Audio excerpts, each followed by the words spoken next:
So guys তোমরা দেখতে পাচ্ছ এবার আমি কত লং গিয়েছি। তো এরপরের বার যখন করি এটা ভালোই হয়েছে। আর গাইস আমার সাইকেলের ক্র্যাঙ্ক সাইডের এই অংশটি খুলে পড়ে যায় গতকাল।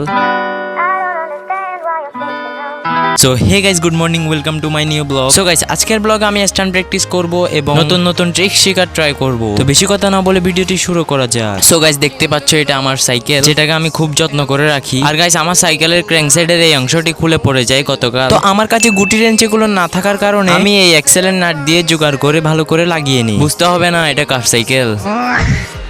এরপর আমি সাইকেলটি নিয়ে বের হয়ে যাই স্ট্যান্ড প্র্যাকটিস করার জন্য। এরপর প্রথমে আমি সার্কেল হুইলে স্ট্যান্ডটি করছিলাম। তোমরা তো অনেকেই জানো আমি সার্কেল হুইলে স্ট্যান্ড প্র্যাকটিসটি করছি, আর এই স্ট্যান্ডটি আমি আগে থেকে অনেক ভালোই পারি। সো গাইস তোমরা দেখতে পাচ্ছ এবার আমি কত লং গিয়েছি। ইনশাআল্লাহ একদিন 10-12 সার্কেল মেরে দিব। এরপর আমি রোলিং স্টপে স্ট্যান্ডটি করব এখন। এরপর প্রথমবার যখন করি মোটামুটি হয়েছে। এরপর গাইস তোমরা দেখতে পাচ্ছ আমি রোলিং স্টপে স্ট্যান্ডটি বারবার করতে লাগলাম। তো এরপরের বার যখন করি এটা ভালোই হয়েছে। এরপরের বার ব্রেক বেশি ধরার কারণে এটা তেমন একটা হয়নি। এরপর আমি অনেকক্ষণ ধরে রোলিং স্টপে স্ট্যান্ডটি করছিলাম। এরপর স্টপে প্র্যাকটিস করা শেষ হলে আমি ম্যানুয়াল স্ট্যান্ডটি ট্রাই করি। তো প্রথমবার তো আমি সাইকেল থেকেই পড়ে যাই। এরপরের বার যখন করি আমি একটু গিয়ে পড়ে যাই। সো গাইস স্টপে আর ম্যানুয়াল স্ট্যান্ডটা তো করা হয়ে গিয়েছে। এখন আমি ভাবছি প্যাক লাগাবো সাইকেলের মধ্যে। প্যাক হুইলি সার্কেল স্ট্যান্ডই করব। তো আমার টুল বক্স থেকে আমি প্যাকটিকে নিয়ে নিই এবং একটি ছোট নাট নিয়ে নিই, কারণ আমার সাইকেলে এক্সেলের চুরি কেটে গিয়েছে, যার কারণে এটা একটু জোগাড় করে লাগাতে হবে। কিন্তু গাইস নাটটি দিয়ে এটা লাগছিল না, তোমরা দেখতে পারছো। এরপর আমি আমার হ্যান্ডেলের কাটা অংশটিকে নিয়ে নিই। এরপর এটা দিয়ে আমি ভালো করে টাইট করে অনেক কষ্ট করে লাগিয়ে নিই। সো গাইস এখন হবে প্যাক হুইলের আসল মজা। সো চলো। এরপর গাইস আমি চলে গেলাম প্যাক হুইলি সার্কেল স্ট্যান্ডি করার জন্য। এরপর আমি প্যাক হুইলি সার্কেল হুইলি স্ট্যান্ডি করা শুরু করলাম। গাইস দেখতে পাচ্ছ কত সুন্দরভাবে এটা করছি, কিন্তু আমার পাটা একটু একটু পড়ে যাচ্ছিল, কারণ অনেকদিন পর করছি, যার কারণে তেমন একটা ভালো পারছিলাম না। এরপর এবার যখন করি গাইস অনেক ভালোভাবে সুন্দর করে করেছি গাইস। লাস্টে দিয়ে তো আমি উড়াই ফেলছি একদম।